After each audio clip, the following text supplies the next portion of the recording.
La nieve caía sobre Hacienda Belmontes la Nochebuena de 1804. En los barracones de madera, 400 esclavas respiraban el aire helado de Kentucky, mientras sus amos brindaban en la casa grande. En menos de 6 horas pondrían en marcha el plan de resistencia más atrevido que jamás había visto el sur de Estados Unidos. Pero esta no es solo una historia de escape. Es la historia de cómo el peor sistema jamás concebido por el hombre llevó a estas mujeres al punto de no retorno. Si te sorprende esta historia, activa la campanita para no perderte más contenido educativo que te hará cuestionar lo que creías saber de la historia. Hacienda Belmont no era una hacienda cualquiera. Fundada en 1798 música en el condado de Henderson, Kentucky, había sido creada con un propósito escalofriante: la reproducción obligatoria de seres humanos para la venta. El dueño, Edmund Belmont, había heredado la propiedad de su padre en 1795. 3 años después, Música había presenciado los precios de seres humanos. Esclavizada en los mercados de Nueva Orleans, convirtió su pequeña plantación de tabaco en algo mucho más rentable y cruel. Para 1804, Belmont había refinado su sistema. En la hacienda había exactamente 400 mujeres entre 15 música y 35 años, todas elegidas por su buena salud y capacidad reproductiva. No había campos de algodón. No había grandes cultivos, música aquí. Hacienda Belmont solo producía bebés. Las estructuras musicales físicas eran un reflejo de esta forma de especialización macabra. 12 barracones de madera de roble, cada uno albergando unas 33 mujeres, se alineaban, música, en semicírculo alrededor de un patio central. Cada barracón tenía 15 metros de largo por 8 de ancho, con literas de 3 pisos arrimadas a las paredes. En el centro del complejo se encontraba la casa de cría, un edificio de ladrillo de 2 pisos donde tenían lugar los apareamientos forzados. Los archivos de Belmont, cuidadosamente guardados y descubiertos en 1891 música, durante la demolición de la casa, revelaban: cada embarazo, cada parto, cada muerte. Los esclavos, música, venían de otras plantaciones. Belmont los arrendaba por 3 meses, escogiéndolos de ciertas medidas: altos, música, fuertes, sin enfermedad visible. Estos hombres vivían en un barracón aparte, aislados del resto, y eran devueltos a sus haciendas de procedencia una vez que terminaba su tiempo. El método de Belmont enriquecía.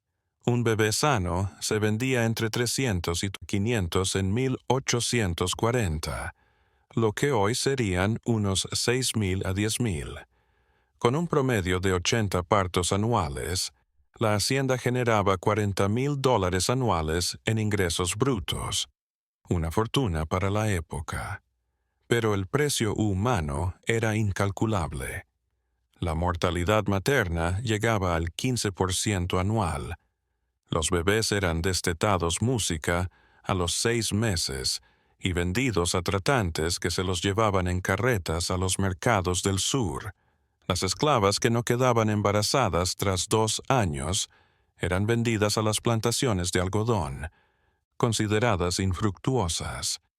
Entre estas 400 músicas, había una que ya estaba sembrando la rebelión. Se llamaba Marianne. Tenía 28 años y había sido traída a Belmonte en 1799. Había sido comprada en una subasta en Louisville.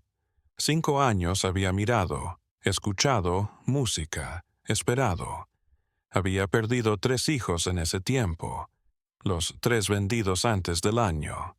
El último, música, una niña llamada Grace, había sido vendida solo 4 meses antes a un tratante de Tennessee.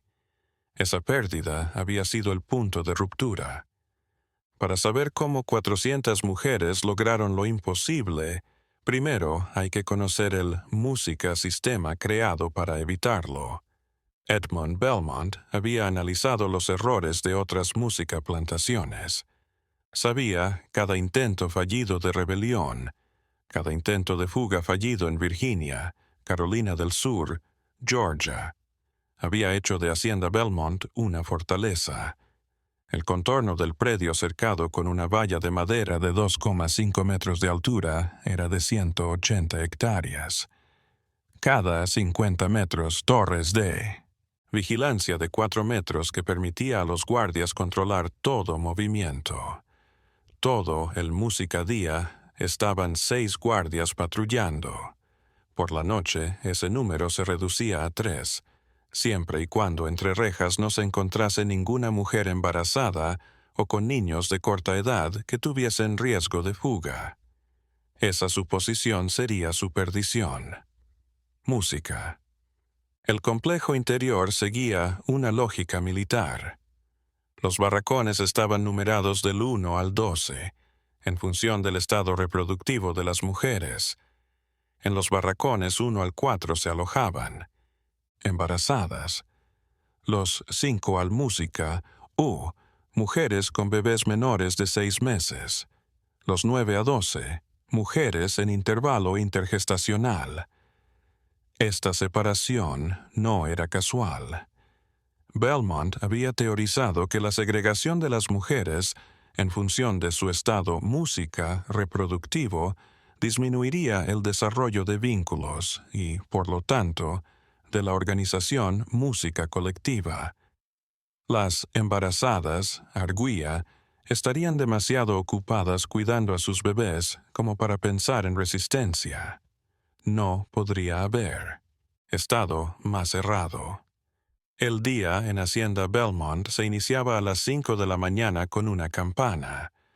Las mujeres disponían de 30 minutos para lavarse en las letrinas comunes antes del desayuno. Usualmente gachas de maíz, música y a veces tocino rancio.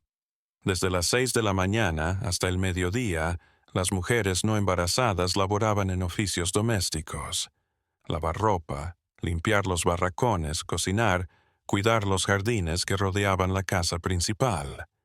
Las embarazadas hacían labores más suaves: coser, remendar mantas, clasificar semillas. El mediodía traía pan y sopa de legumbres y agua. Luego, 2 horas más de trabajo, pero las tardes eran las que mostraban la verdadera forma de Belmont, música. Entre las 3 y las 6 de la tarde, las hembras fértiles eran llevadas a la casa de cría. Lo que sucedía allí se archivaba con una frialdad burocrática que es más escalofriante que cualquier relato gráfico. Los diarios de Belmont, escritos de su propia mano, llenando hojas con fechas, nombres y metas por alcanzar. Manejaba embarazos como un granjero maneja la cosecha. Las rebeldes eran castigadas con disminución de raciones, encierro en celdas de castigo debajo de la casa principal o azotes. Pero Belmonte evitaba daños corporales definitivos.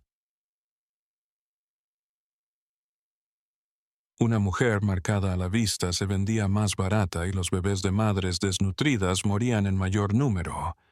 El sistema estaba optimizado para producir, mientras reducía la pérdida de inventario.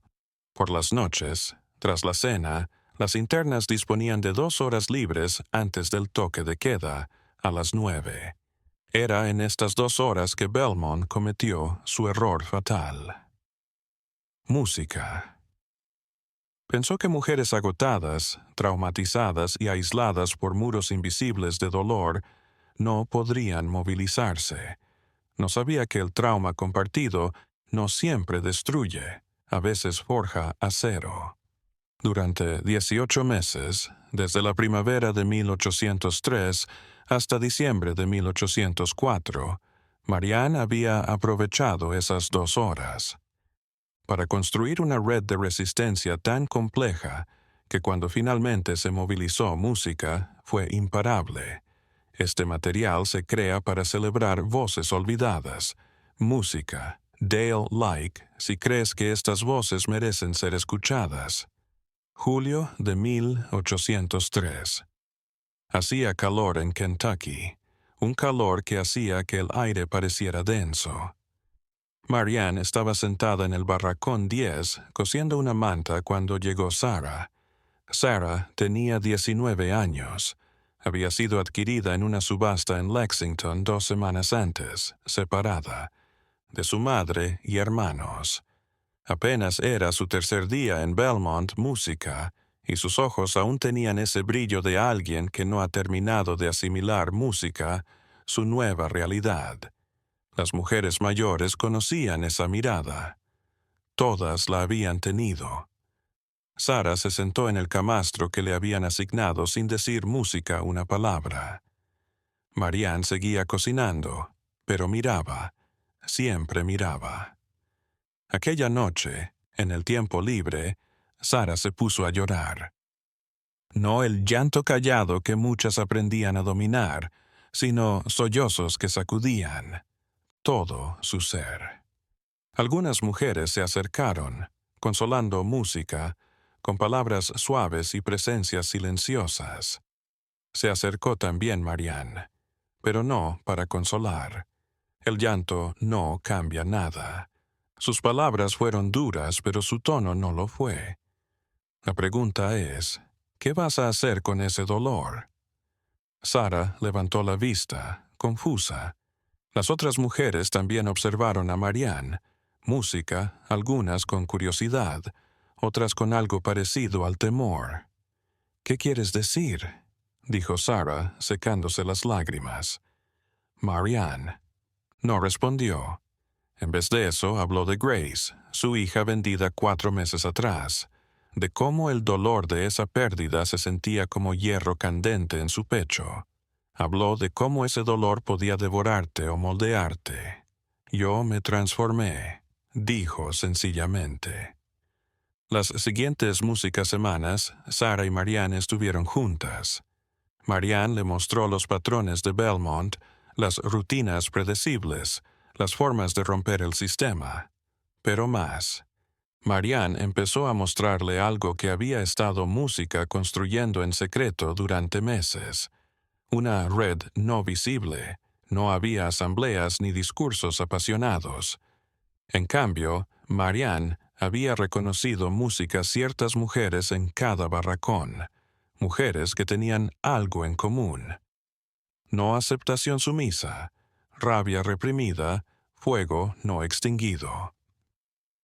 En el barracón uno estaba Ruth, 32 años, que había perdido 6 hijos. En el 3 estaba Elizabeth, 25 años, maestra en descifrar códigos de comportamiento de los guardias. En el 7 estaba Rebecca, 30 años, antes cocinera. Conocía la cocina principal como la palma de su mano. 16 mujeres en total, colocadas estratégicamente. Cada una conocía apenas a 2 o 3 más en la red. Si una era descubierta, la red no se derrumbaría. Marianne lo había aprendido de su padre, un antiguo revolucionario haitiano capturado y vendido en Estados Unidos. Antes de morir, Marianne tenía 15 años. Música, años. Le había hablado de Toine Lerture y de las tácticas de resistencia que habían conducido a la primera República Negra independiente. Aquellas semillas sembradas en su mente de niña habían florecido en la mujer que ahora planeaba lo imposible. En el otoño de 180, la red creció. No deprisa, nunca deprisa. Cada nueva adquisición era probada durante semanas. Podía guardar secretos, rendir bajo presión. Su dolor la había endurecido o roto. Para diciembre de 1803, 47 mujeres integraban la Rojo. Aún no había plan, solo preparación. Marianne les música, enseñaba a mirar, a memorizar formas, a reconocer materiales. Cuando Sarah preguntó qué estaban preparando, Marianne respondió con otra pregunta. ¿Cuántos guardias hay los domingos por la noche? Sara pensó. Música. Y en Navidad Sara entendió. Sus ojos se abrieron. 2. Solo 2 guardias en Navidad. Marianne asintió. Ahora sí estás pensando con claridad. El plan empezaba a tomar forma. Enero de 1804. Música. 11 meses antes de la noche que lo cambiaría todo, la red había crecido a 89 mujeres. Marianne sabía que no podía crecer más sin llamar la atención, pero 89 no era suficiente. Necesitaban a las 400. El problema era el miedo. Muchas de las mujeres de Belmont habían llegado a desarrollar lo que hoy los psicólogos música llamarían síndrome de adaptación al cautiverio, no por debilidad, sino por supervivencia. El método estaba orientado a quebrar la voluntad y para algunas era una forma de sumisión, única forma de mantener algo de cordura. Marianne entendía, no juzgaba, pero tenía que llegar incluso a las que habían enterrado su rabia tan hondo que habían olvidado dónde estaba. La respuesta llegó en marzo de 1804. Música. Belmont trajo un nuevo semental, como llamaba con cinismo a los hombres que alquilaba para reproducirse. Se llamaba Thomas. Música tenía 35 años y era de una plantación de Tennessee. Pero Thomas era diferente. Pasó 3 meses en Belmont. Les buscaba plática a las reclusas cuando los guardias no estaban a la vista. Pedía nombres, escuchaba música, historias, trataba a cada mujer como un ser humano. Rebecca, una cocinera, música, fue la primera en hablarle de verdad. Averiguó que había estado en 4 plantaciones distintas. En cada una había tratado de montar música resistencia. Todas habían fallado, pero no porque los planes fueran malos. Música, sino porque la interpretación había sido apresurada. Cuando Rebecca le contó esto a Marianne, algo se movió. Hasta entonces Marianne había planeado escapar. Thomas le abrió los ojos. La huida implicaba más que dejar Belmont. Necesitaba música, un lugar seguro. Thomas conocía las vías del ferrocarril subterráneo, música, la red clandestina de casas seguras que ayudaba a la gente esclavizada a llegar a Estados Libres o Canadá. Tenía amigos en Ohio, música, el estado libre más cercano, a solo 80 kilómetros, al norte. Durante sus 3 meses en Belmont, Tomás se convirtió en un activo. Dibujaba mapas en la tierra mojada que Marianne memorizaba antes de que se borraran. Mostraba cómo reconocer casas seguras por ciertas marcas en postes de cercas. Les enseñaba a guiarse por la estrella del norte. Cuando llegó el momento de que Thomas regresara a Tennessee en junio, música, de 1804, le hizo una promesa a Marianne. Les escribiría a los abolicionistas de Ohio y les diría que esperen una gran multitud en la Nochebuena de 1804. ¿Por qué crees que lo haremos?, preguntó Marianne. Thomas la miró. Porque he visto cómo limpias. He visto el fuego en tus ojos y porque si alguien puede hacerlo, eres tú. Con Thomas fuera, la planificación musical se aceleró. Marianne parceló la red en celdas. Unos estudiaban, memorizaban cada rincón de Belmont, identificaban posibles vías de escape, cronometraban las rondas de guardias. Otros se dedicaban a la logística, a reunir pequeñas cantidades de comida, robar herramientas útiles, crear armas improvisadas de utensilios de cocina. Música. Un tercer equipo, liderado por Elizabeth, se centraba en la inteligencia psicológica, identificando qué mujeres fuera de la red podrían unirse en el momento crucial y cuáles corrían el riesgo de delatar. Para septiembre de 1804 ya tenían todo planeado. Nochebuena era perfecta por muchas razones. Los guardias estarían disminuidos y probablemente borrachos. La noche de invierno le daría cobertura y Pero, sobre todo, nadie esperaría que mujeres embarazadas o con bebés intentaran fugarse en pleno invierno. Y esa última suposición era justo lo que Marianne iba a aprovechar. El plan estaba dividido en 7 etapas, cada una cronometrada al minuto. Fase 1, neutralizar a los guardias. Fase 2, abrir todos los barracones al mismo tiempo. Fase 3, desplazamiento coordinado hacia el perímetro norte. Fase 4, música, romper la valla. Fase C. CO, dispersión en pequeños grupos. Fase 6, punto de encuentro A, reagrupamiento. 5 kilómetros. Etapa 7, rumbo a Ohio. Cada etapa tenía reservas, planes de contingencia. Marianne había aprendido de los errores que Thomas había explicado. La improvisación era clave, música, pero la preparación lo era todo. En una noche de noviembre, Marianne convocó a las jefas de célula, 16 mujeres sentadas en círculo en el barracón 10, en un susurro apenas audible.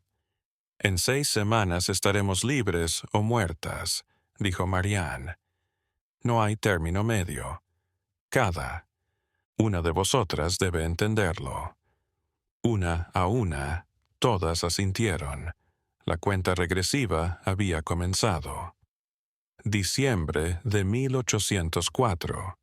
Los primeros copos de nieve cayeron en Kentucky el 15 de diciembre, 9 días antes de Nochebuena. El clima era una bendición y una maldición. La nieve borraría sus pasos, pero haría el camino más peligroso. Marianne miraba al cielo a cada rato, calculando si la tormenta anunciada sería amiga o enemiga. En estos últimos días, la tensión se podía cortar con un cuchillo. Las mujeres en línea se movían con una precisión casi robótica, desempeñando sus papeles a la perfección ensayada. Pero Marianne veía los signos de tensión, manos temblorosas, ojos inquietos, sudor en frentes frías. El 20 de diciembre se produjo el primer incidente grave. Música. Una mujer ajena a la red, llamada Clara, abordó a Marianne en el patio. Sus palabras fueron tajantes. «Sé que traman algo». El corazón de Marianne se detuvo. Música. Pero su expresión no cambió. «No sé. ¿De qué hablas?» Clara bajó la voz. «He visto los ojos, los murmullos. He estado aquí 6 años. Marianne, sé cuando algo está pasando». Marianne analizó rápidamente sus posibilidades. Podía mentir, pero claramente no era estúpida. Podía tratar de intimidarla, pero eso podría llevarla directamente a los guardias, o podría confiar. «Si sabías algo, ¿por qué no le has dicho a Belmont?» Clara la observó con ojos que habían visto demasiado. «Porque perdí a mis 5 hijos en este infierno. Porque cada día aquí es una muerte. Porque si existen una oportunidad, música, cualquier oportunidad, quiero estar en ella». Marianne hizo una música decisión que alteraría todo. Nochebuena. Medianoche. Cuando oigas la campana tocar 3 veces. Música. Corre al perímetro norte y sigue a las demás. Clara asintió, lágrimas abriéndose paso en sus ojos. Ese comentario le dio una idea a Marianne. Tal vez había más mujeres como Clara ahí fuera, esperando una señal. Así que, durante los 3 días siguientes, las líderes de células se acercaron a ciertas mujeres. Fuera de la red, con un simple mensaje: «Prepárate para correr en Nochebuena». No dijeron nada, no mostraron el plan completo, solo dejaron la idea. Para el 23 de diciembre, Marianne calculaba que unas 200 mujeres sabían que algo iba a pasar. Las otras 200 lo harían en un momento. La mañana del 24 de diciembre amaneció clara y gélida. La temperatura había caído a -8 grados Celsius, inusualmente fría incluso para diciembre en Kentucky. La nieve acumulada llegaba a los 15 músicas centímetros. Belmonte estaba en modo festivo. Había mandado porciones extras de comida para las mujeres, algo que él probablemente consideraba caritativo. De hecho, esas calorías extra serían combustible para lo que estaba por venir. Los guardias empezaron a beber temprano. A las 6 de la tarde, 3 de los 5 guardias estaban borrachos. Belmont y su familia estaban en la casa principal brindando con vino importado y pavo asado. A las 8 de la noche, Marianne hizo su música última ronda por los barracones, no para órdenes, sino para hacer contacto visual con cada líder de célula. Un asentimiento por allá, una mirada por allá. No se dijeron palabras, no hacían falta. A las 9 de la noche, toque de queda. Las luces se apagaron. Los barracones estaban en silencio, pero nadie dormía. En el barracón 10, Marianne yacía en su camastro, con los ojos cerrados pero con la mente despierta. Repasaba cada etapa del plan, visualizando música cada paso. Había hecho esto cientos de veces en los últimos meses, pero esta vez era diferente. Esta vez era verdad. A las 10 de la noche oyó el relevo de la guardia, botas sobre nieve, música voces arrastrando palabras borrachas. Explicó, solo 2 guardias patrullando. Perfecto. A las 11 de la noche se movió en silencio. Otras reclusas en el barracón se pusieron en pie también, poniéndose toda la ropa que tenían. Hacía un frío de música, muerte y el camino que se enfrentaban a necesitar todo el calor que pudieran retener. A las 11:30 de la noche, Marianne escuchó el sonido que había estado esperando. 3 golpes suaves en la pared del barracón. La señal de Rebecca desde la cocina. Todo estaba preparado. Marianne cerró los ojos un instante, respiró hondo y pensó en Grace, su hija bendita.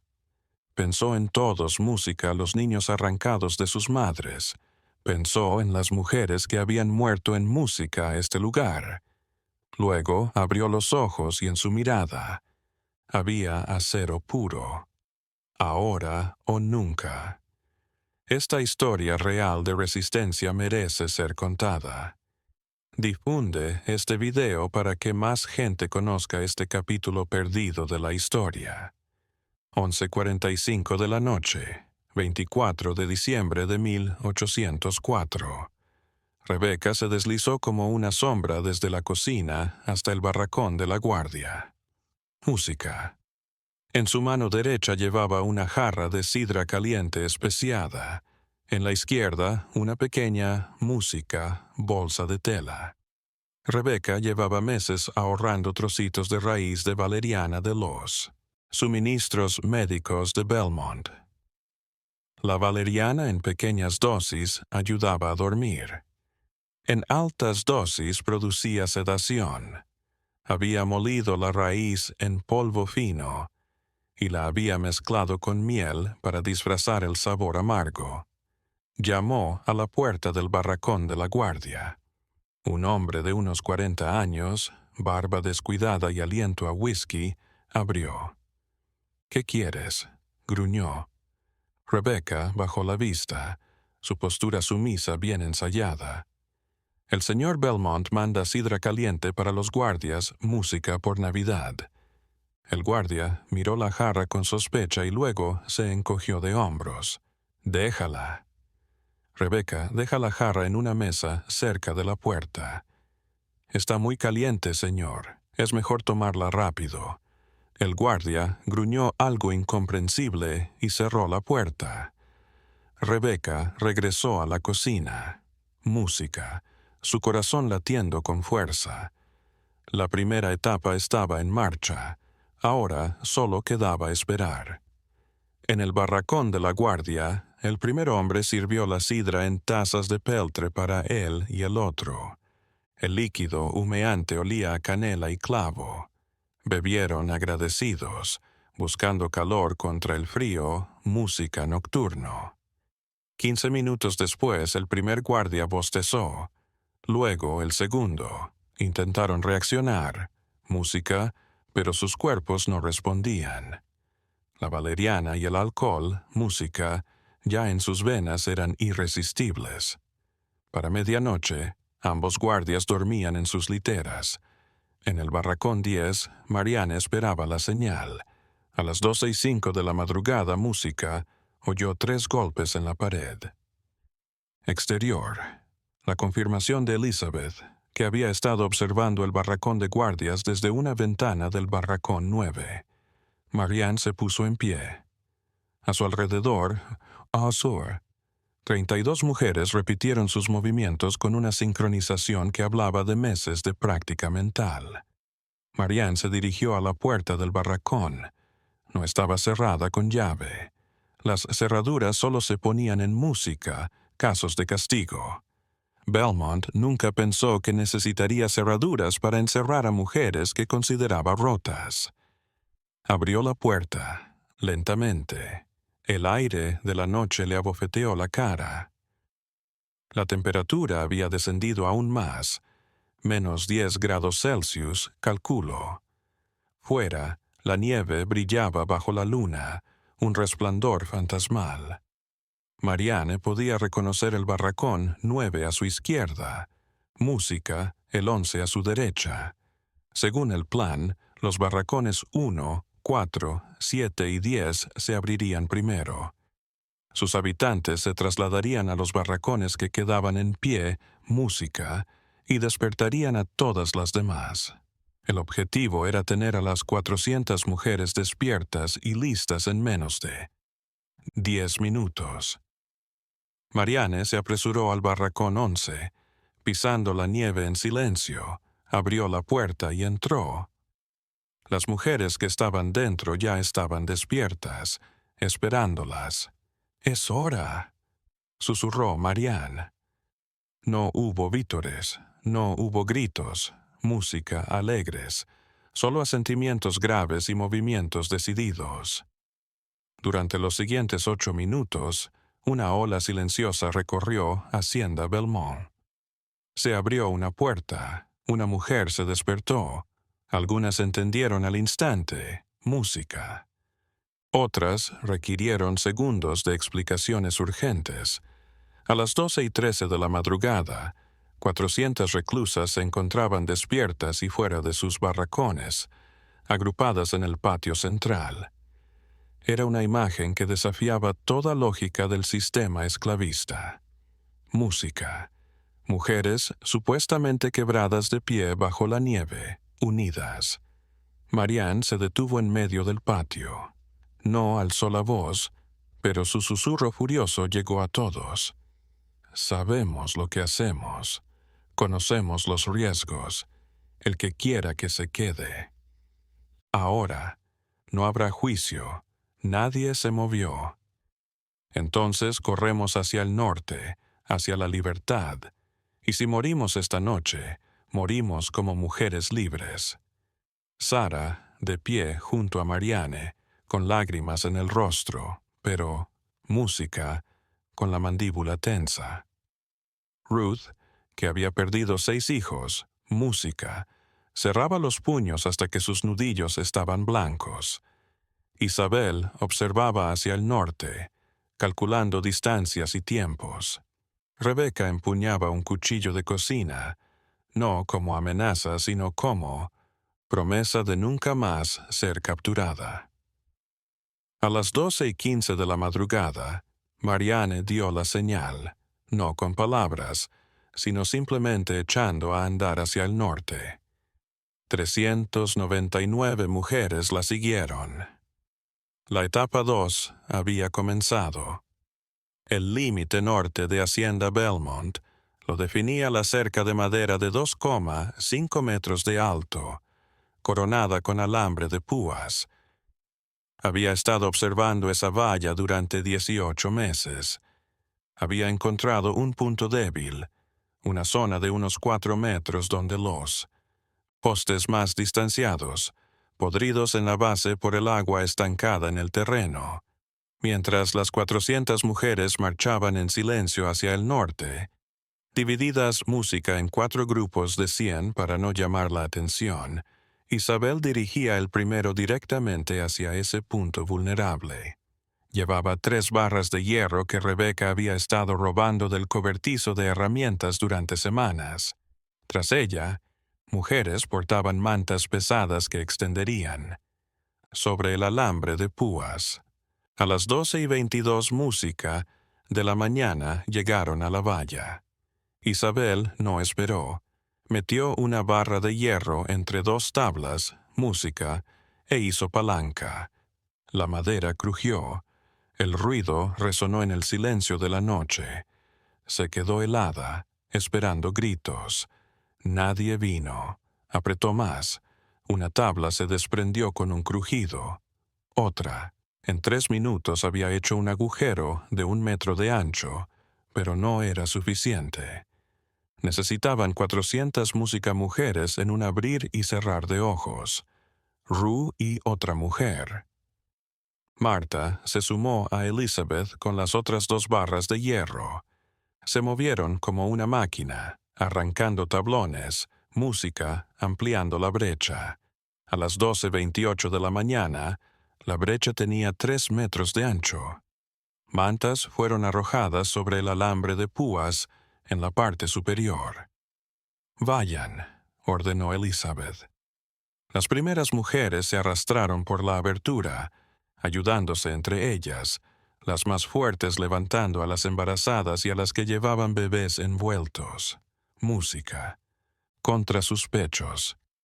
Era lento, demasiado lento. Marianne, desde la segunda tanda, calculó mentalmente.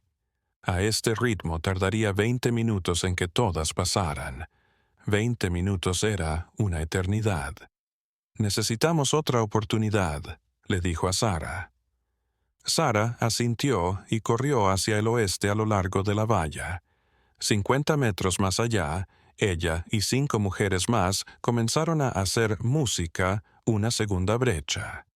Para las 12:35 de la mañana, 2 puertas estaban abiertas.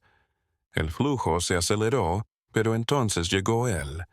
El momento que Marianne había temido. Un bebé lloró. Un grito, un llanto, imposible de pasar por alto en la noche. La madre, una joven de 22 años llamada Han, trató de tranquilizarlo, pero el bebé solo lloraba con más fuerza, hambriento y aterrorizado por el frío. Marianne corrió hacia Han. «Debes alimentarlo ahora, pero estamos al descubierto. Música, ahora», repitió Marianne con firmeza. Han se alejó de la multitud. Música. Se agachó parcialmente detrás de un árbol y amamantó al bebé. El llanto se detuvo, pero el daño estaba hecho. En la casa principal, Edmund Belmont se despertó. Había estado bebiendo vino hasta tarde y dormía con un sueño ligero.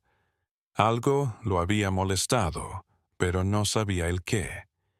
Se levantó de la cama, fue a la ventana, miró hacia los barracones. Al principio, música, no entendió lo que veía.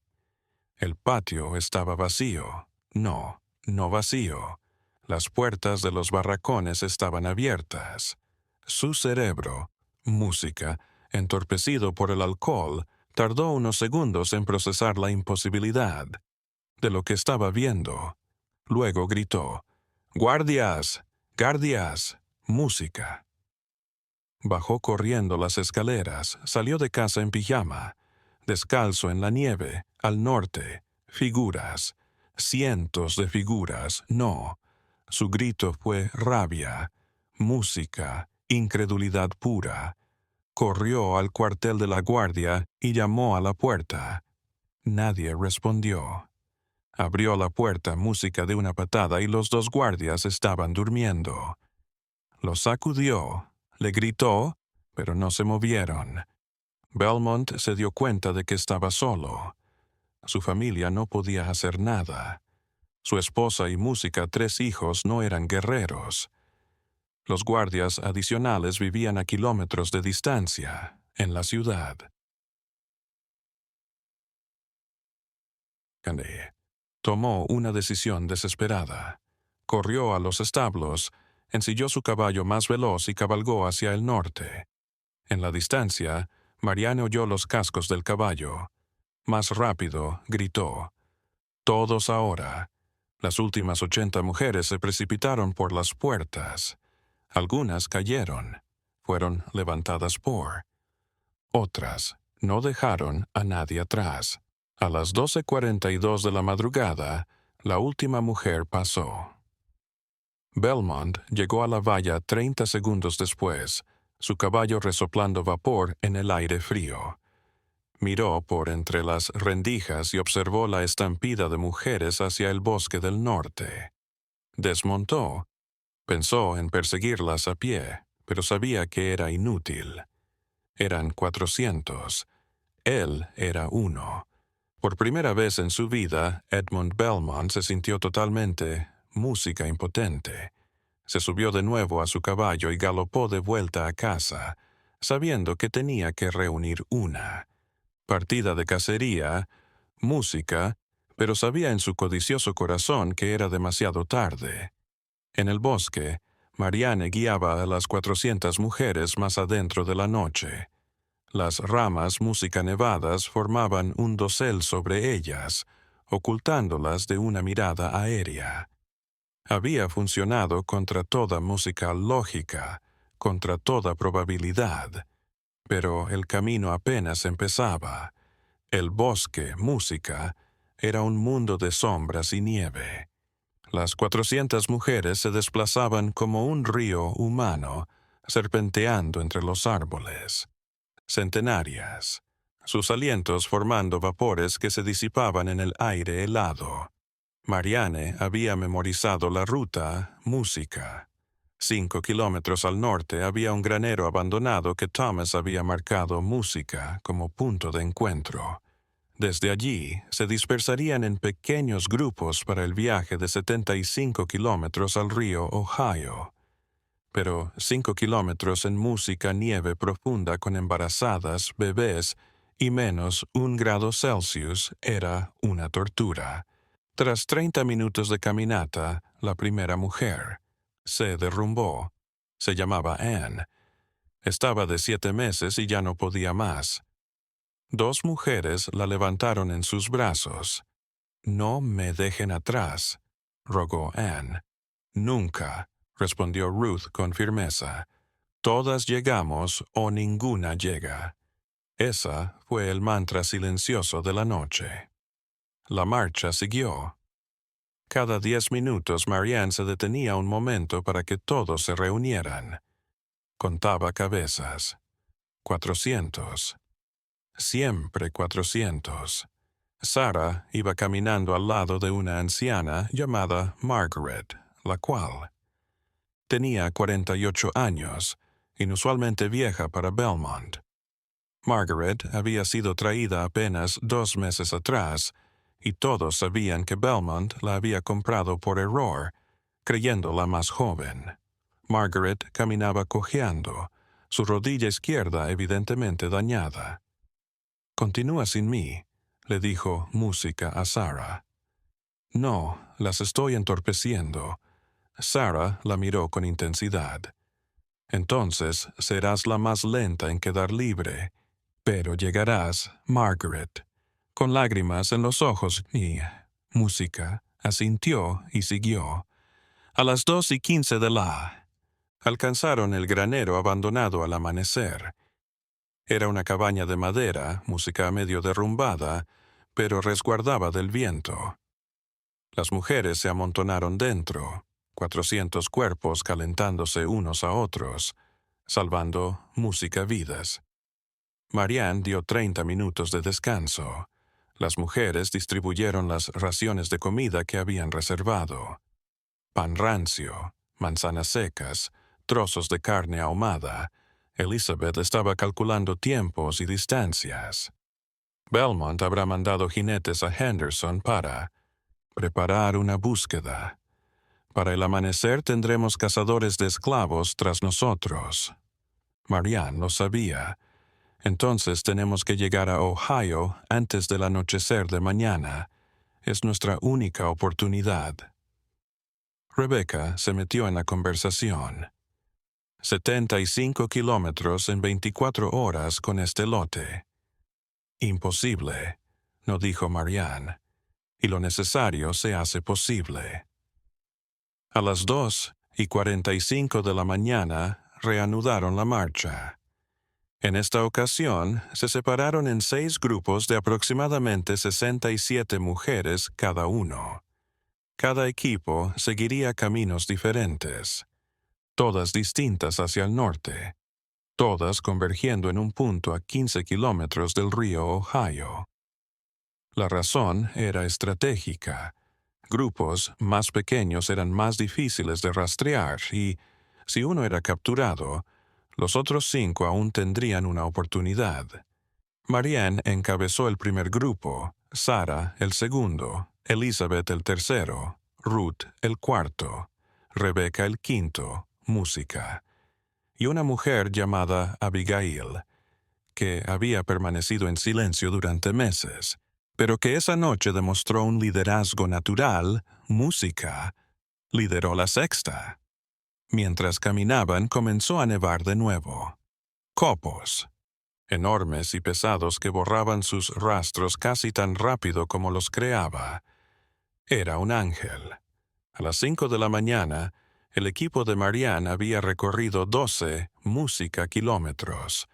Estaban agotadas, hambrientas, congeladas, pero seguían. En un descanso, una joven llamada Catherine se acercó a Marianne. Tenía 17 años y llevaba a su bebé de 3 meses atado a su pecho. «Mi hijo no responde», Música dijo, con la voz entrecortada. Marianne rozó al bebé. Estaba frío, demasiado frío. Desarrolló, acomodó las mantas sobre el niño y música, apretó contra su piel. Por debajo de la ropa le frotó la espalda al bebé, tratando de activar la circulación. Durante 5 minutos que parecieron una eternidad, el bebé no se movió. Entonces, tímidamente, empezó a llorar. Cairine suspiró aliviada. Marianne le devolvió el bebé a su madre, asegurándose música de que estuviera bien envuelto. «Sujétalo contra tu piel», ordenó. «Tu calor corporal lo mantendrá vivo». Ese niño. Un milagro recorrió la multitud, restaurando la resolución. Si un bebé podía soportarlo, ellas también podían. A las 7 de la mañana el sol comenzaba a amanecer sobre Kentucky. El cielo pasó de negro a gris, a rosa pálido. Marianne sabía que la luz del día traía nuevos peligros, serían visibles, pero también significaba que podían ver el camino, moverse más rápido. A las 10 de la mañana del día de Navidad, habían recorrido 35 kilómetros. Venían a mitad de camino, música detrás de ellas todavía.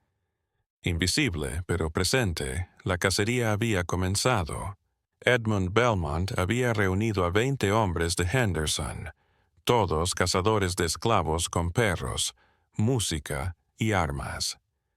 Habían partido al amanecer, rastreando hacia el norte, pero la nieve reciente había oscurecido el rastro. Los perros perdían el rastro a cada rato. Mareados por la cantidad de música, bandas que se desplazaban en todas direcciones. La ventaja era de las mujeres ahora. 25 de diciembre, 1804. Música 4 de la tarde. El equipo de Marianne llegó a la cima de una colina y contempló lo que habían estado caminando hacia música, durante 18 horas. El río Ohio se extendía ante ellas como una serpiente negra y helada que separaba Kentucky de la libertad. Pero había un problema, un gran problema. El río no estaba totalmente congelado. Placas de hielo flotaban entre extensiones de agua oscura y agitada. Cruzarlo sería mortal. Música. Elizabeth se acercó a Marianne. Analizando la situación, no podemos pasar por ahí. Debemos hallar un punto más angosto o más helado. No tenemos tiempo, respondió Marianne. Los cazadores, música, están a horas de alcanzarnos. Si no cruzamos hoy, no cruzamos nunca. La hora siguiente, los 6 grupos se reunieron a la orilla del río. Por primera vez en años, las 400 mujeres estaban juntas de nuevo. Todas veían el mismo problema imposible. El río que prometía libertad también traía la muerte. Música. Marianne caminó hacia el río, a lo largo de la orilla en busca de algo. A medio kilómetro al oeste descubrió algo, un lugar donde el hielo parecía más denso, un puente natural a medias. No era seguro, ni de lejos, pero era lo mejor que tenían. Reunió a todas las mujeres. Música, escuchen bien. Cruzaremos en grupos de 10, las más livianas primero para tantear el hielo. Si se mantiene, seguimos. Si una cae, las otras la levantan. Rue levantó una mano. Y si el hielo se rompía por completo, Marianne la observó. Directamente, entonces algunas de nosotras moriremos, pero es preferible morir en busca de la libertad a vivir en Belmont. Nadie dijo nada. La primera decena de muchachas, todas jóvenes y ligeras, se aproximó al borde del hielo. Marianne iba al frente, puso un pie en el hielo. Oyó un crujido alarmante, pero el hielo aguantó. Dio otro paso, otro más. Tras ella, otras 9 mujeres la siguieron, separándose para repartir el peso. El río aquí tenía unos 200 metros de ancho. Cada paso era una. Apuesta con la muerte. A mitad de camino, el hielo bajo los pies de Sarah comenzó a resquebrajarse. Ella se quedó inmóvil. «No te muevas», ordenó Marianne. «Extiéndete plana. Rastrea tu cuerpo». Sarah se acostó en el hielo y música se arrastró. Las líneas se extendieron, pero no se abrieron. Tocó hielo más firme y se puso en pie. Música, temblando más por miedo que por frío. Cuando el primer grupo llegó a la orilla opuesta, en Ohio, estado libre, algo increíble sucedió. Marianne se arrodilló y lloró. No lágrimas, música de tristeza, sino de liberación pura y sin filtros. Sarah se acercó. Entonces las otras 8 mujeres, 10 mujeres llorando en la nieve de Ohio. Música, entendiendo que acababan de pasar de la esclavitud a la libertad, pero no había tiempo para celebraciones. El segundo ahora le gritó a Marianne de vuelta a través del río. Pasaron en grupos. Algunos momentos fueron aterradores. El hielo, rompiéndose, mujeres casi cayendo, pero sosteniéndose, llegando a la otra orilla. Para las 6 de la tarde, 350 mujeres habían cruzado.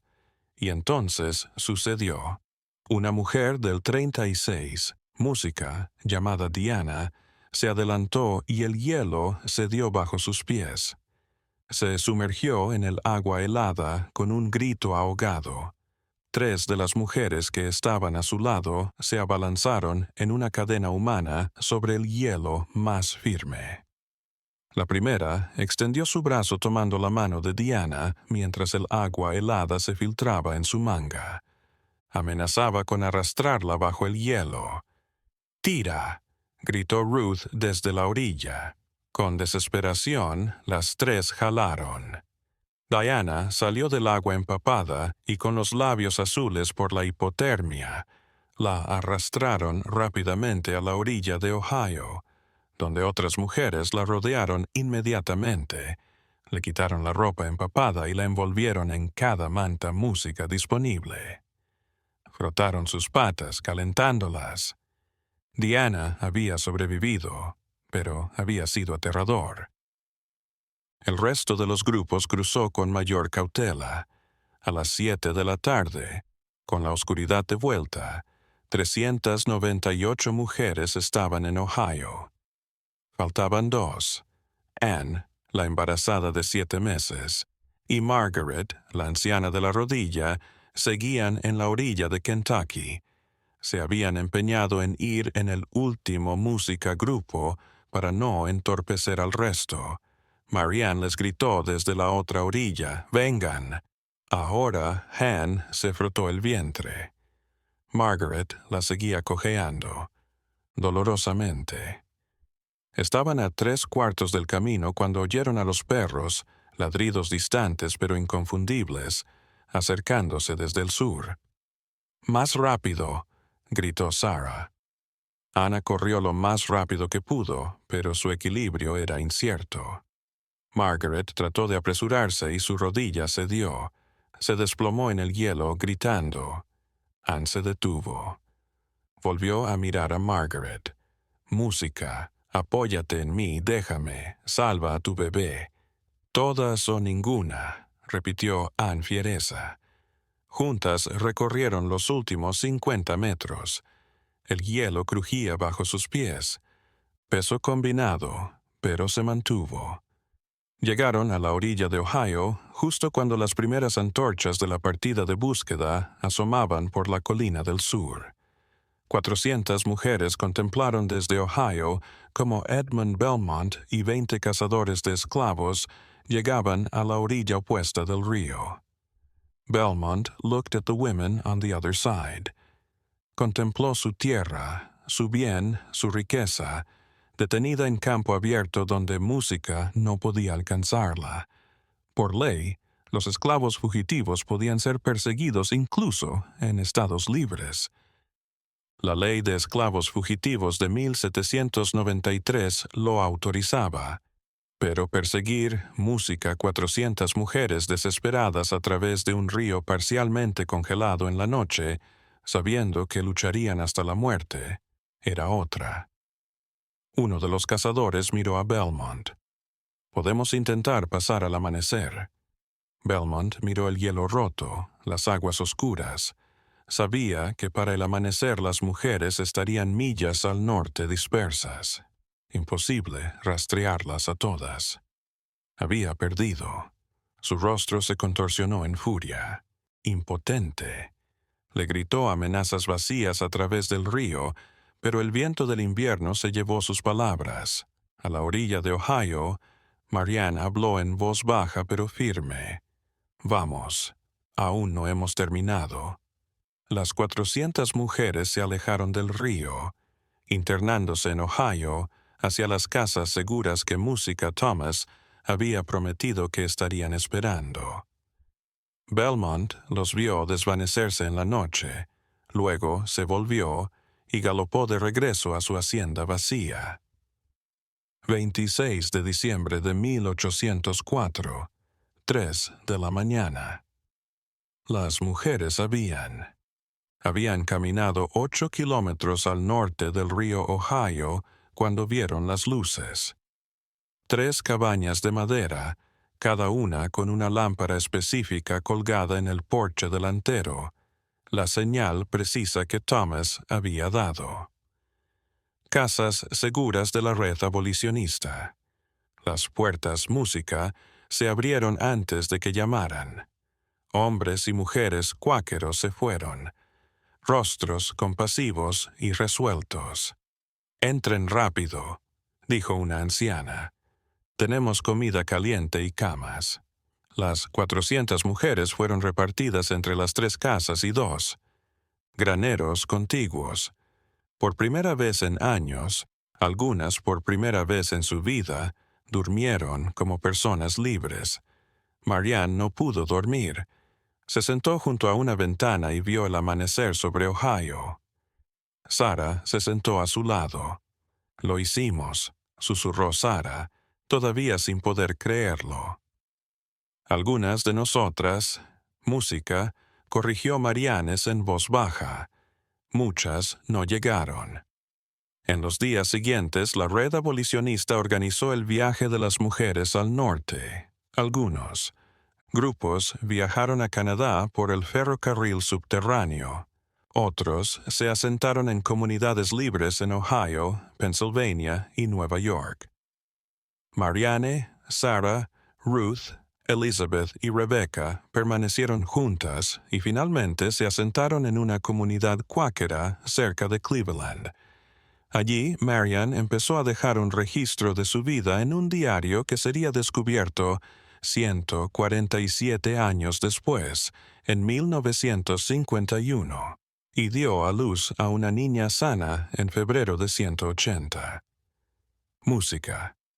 La llamó Freedom, Libertad. Margaret. Vivió hasta los 73 años. Trabajó como partera en la comunidad. Diana, que casi se ahoga en el río. Música, se convirtió en conductora del ferrocarril subterráneo, guiando a otros hacia la libertad. Hacienda Belmont nunca se recuperó. Sin su cargamento humano, Edmund Belmont no pudo saldar sus deudas. La finca fue embargada en 180 y vendida en rastro.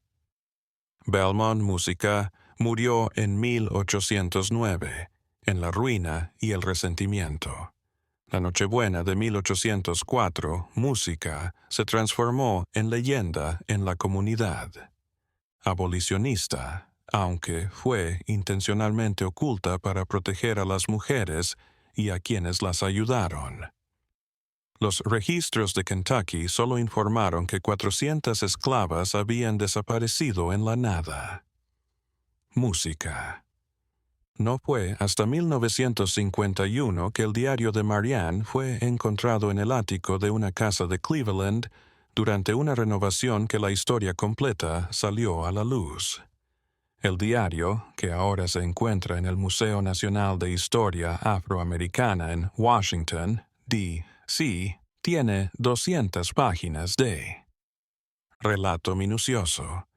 De las 400 que huyeron esa noche, se han podido seguir las pistas de 287 a través de documentos históricos, música, certificados de matrimonio, actas de nacimiento y títulos de propiedad. Todas murieron libres.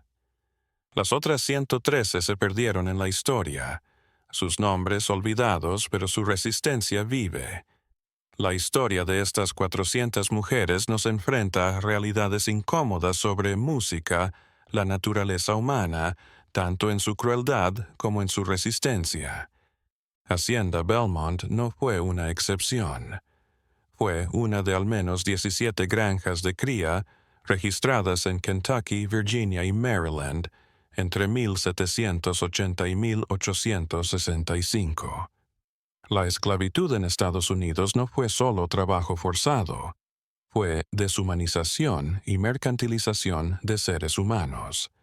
Pero también es una historia de espíritu invencible. Mujeres que el sistema pensó que rompería, se levantaron, se unieron y realizaron uno de los actos de resistencia música colectiva más valientes de la historia. La esclavitud estadounidense. Marianne falleció en 1847, a los 71 años. En su lecho de muerte, rodeada de Sarah, Rue y Elizabeth, Música, sus últimas palabras fueron: «Diles a tus hijos lo que hicimos. Nunca dejen que olviden». Este video entrega esa promesa.